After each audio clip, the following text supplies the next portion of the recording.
Halo teman-teman, Assalamualaikum warahmatullahi wabarakatuh. Gimana kabarnya? Aku harap kalian semua dan keluarga sehat ya, amin.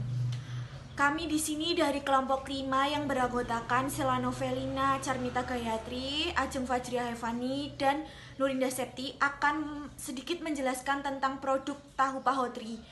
Pabrik tahu pahotri didirikan pada tahun 1989 oleh Bapak Hotri sendiri di Jember.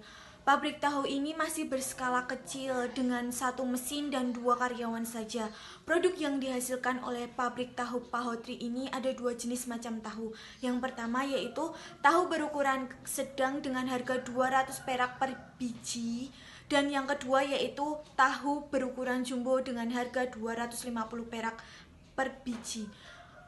Pabrik tahu pahotri juga melayani pembelian satu box yang berisi 125 pieces dengan harga 27.000 untuk ukuran sedang dan 34.000 untuk ukuran jumbo. Pabrik tahu pahotri bisa melayani pembelian eceran pada Jalan Jawa, Jalan Sumatera, dan Jalan Kalimantan di daerah Jember. Sekian info produk yang dapat saya sampaikan. Selanjutnya akan disampaikan oleh teman saya yang bernama Ajeng Fajriah.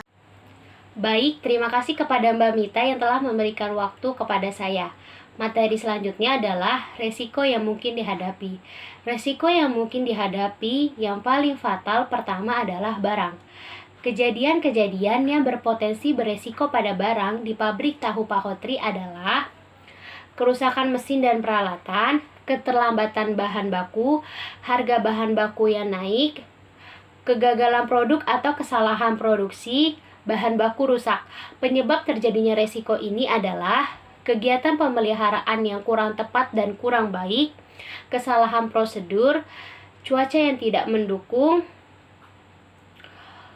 sistem penyimpanan bahan baku yang kurang baik, kualitas bahan baku yang kurang bagus.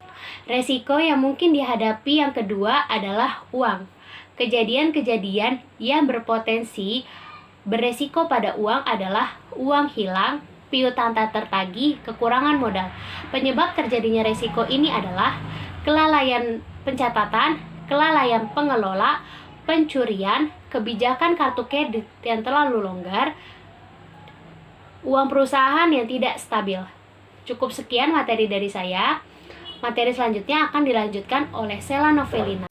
Terima kasih atas waktu yang telah diberikan kepada saya. Selanjutnya, resiko yang mungkin akan terjadi pada perusahaan tahu pahotri ini, yakni dari orangnya atau pekerjanya.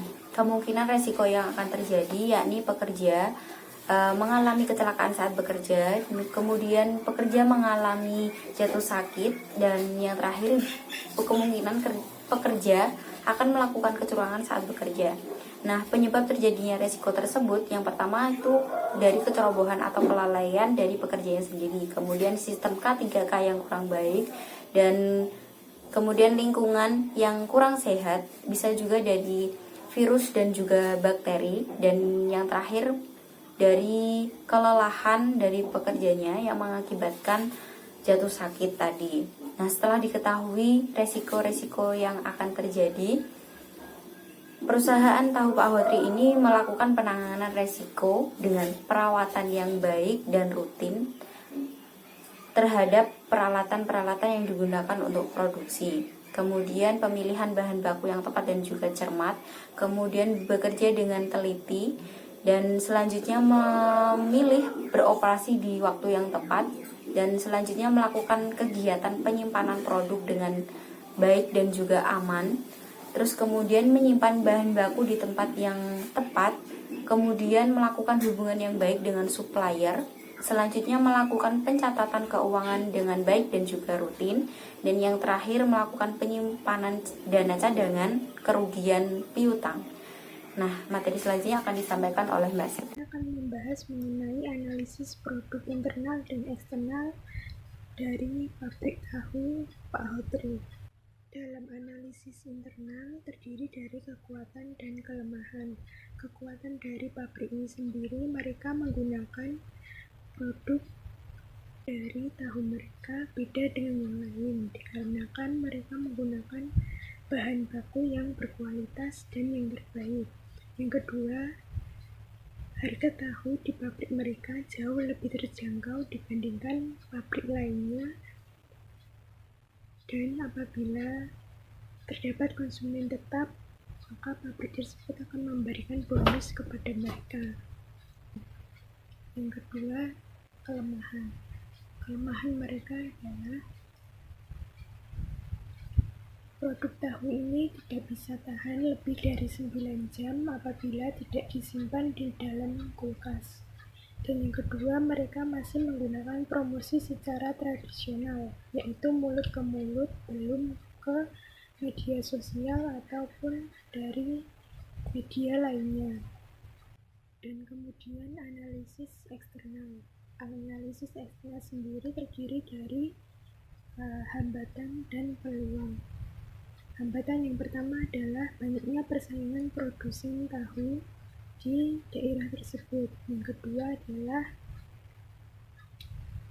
kurangnya mesin mereka, kekurangan mesin.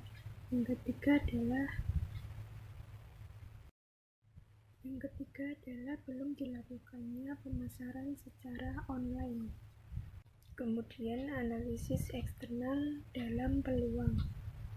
Pabrik mereka mampu melakukan persaingan dengan pabrik tahu lainnya.